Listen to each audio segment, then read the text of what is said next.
In chapter 11 of The Simplicity of Lean, I talk about creating a Kaizen culture so that we have Kaizen every day by all of the people in our organisation.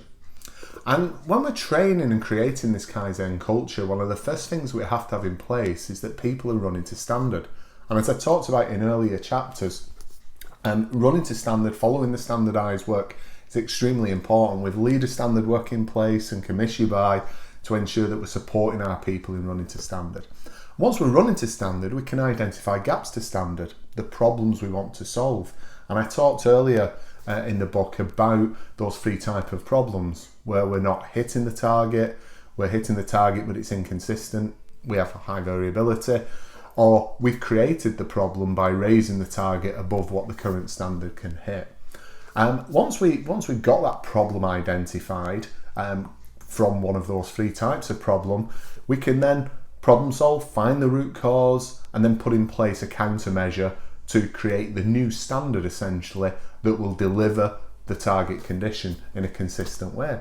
And that is Kaizen.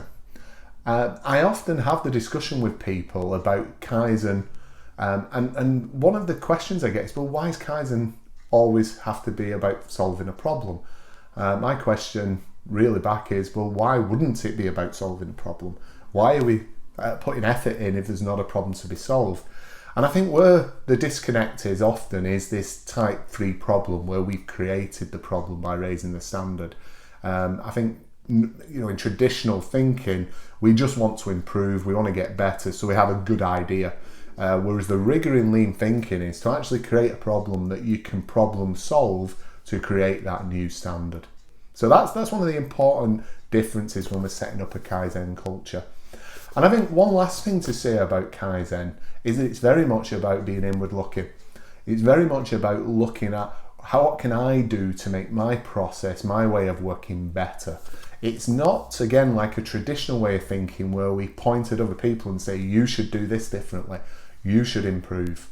So Kaizen is very much about what can I do to improve. And when we've got everybody in the organisation working in that manner, that's when we really, really drive continuous improvement.